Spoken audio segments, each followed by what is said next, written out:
अस्सलामु अलैकुम रहमतुल्लाहि वबरकातुहू। जी हाँ दोस्तों, आज एक ऐसी ख़बर आपके साथ शेयर करने लगा हूँ, यकीनन आप सुनकर दंग रह जाएंगे।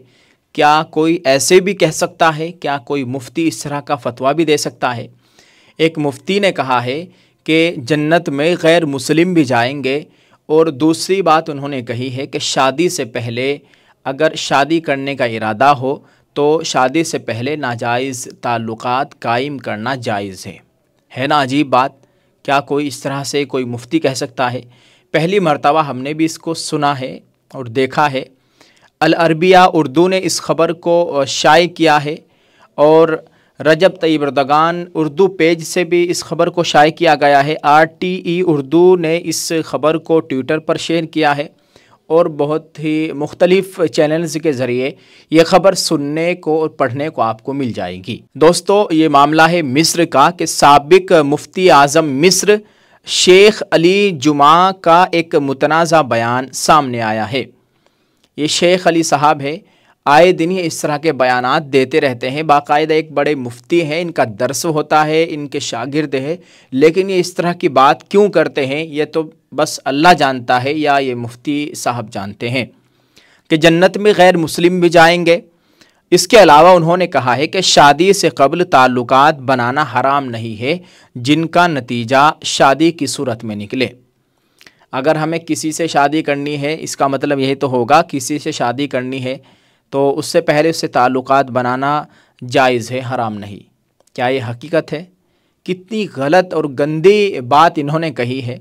और गैर मुस्लिम का जन्नत में जाना कैसे होगा भाई? उनके लिए तो जन्नत यही है। अल्लाह के नबी सल्लल्लाहु अलैहि वसल्लम की हदीस है, अद्दुनिया सिजनुल मुमिन व जन्नतुल काफिर। दुनिया मोमिन के लिए क़ैद खाना है और काफिर के लिए जन्नत है। और दूसरी बात, जन्नत में जाने के लिए ईमान का होना शर्त है। ईमान अगर है तो जन्नत में जाएगा, अगर ईमान नहीं है तो फिर जन्नत नहीं, फिर जहन्नम में हमेशा के लिए रहना पड़ेगा। दोस्तों, हमने इस तरह से फतवा निकाला दारुल उलूम देवबंद का, और दीगर उलमाए किराम ने इस पर क्या कहा है। इसमें सवाल किया गया है कि क्या गैर मुस्लिम जहन्नम में सज़ा काटने के बाद जन्नत में दाखिल होगा? क्या गैर मुस्लिम कभी जन्नत में जाएगा? जवाब ये आया है, गैर मुस्लिम जो कुफ्र की ही हालत में इंतकाल कर गया वो जन्नत में दाखिल नहीं होगा। जन्नत में दाखिले के लिए ईमान का होना शर्त है।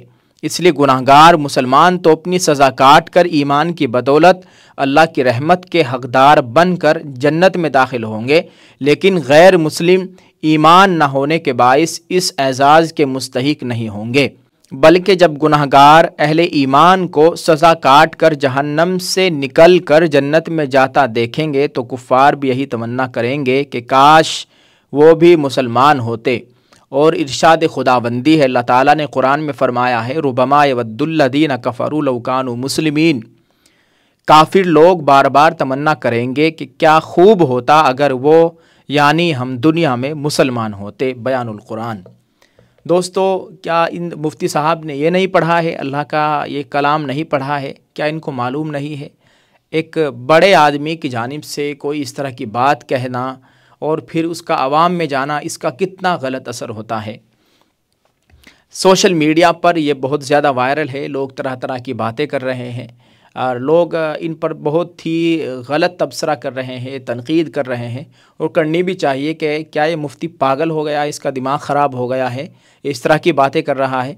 अल्लाह ताला इस शख्स को हिदायत नसीब फ़रमाए, अक़ल सलीम अता फ़रमाए। ये पहली बार हमने सुना है कि किसी आलिम ने, किसी मुफ्ती ने इस तरह की बात कही है। और साबिक मुफ्ती आज़म मिस्र, यानी मुफ्ती आज़म मिस्र भी रहे हैं, मिस्र के बड़े मुफ्ती रहे हैं, बड़े ओहदे पर फाइज़ रहे हैं, फ़िलहाल नहीं है।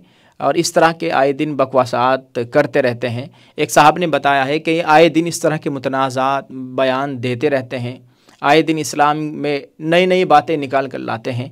अल्लाह इनको हिदायत नसीब फ़रमाए। आप इस ताल्लुक़ से क्या कहेंगे? कमेंट में लिखिएगा और शेयर कीजिए। दुआ फ़रमाए अल्लाह ताला हम सब की ईमान और अमाल की मुकम्मल हिफाजत फ़रमाए। क्या आप भी चाहते हैं कि गैर मुस्लिम जन्नत में जाए? अगर चाहते हैं तो फिर ईमान की दावत दीजिए। अल्लाह ताला सभी को ईमान की दौलत से माला माल फ़रमाए। आमीन। अस्सलामु अलैकुम व रहमतुल्लाहि व बरकातुहू।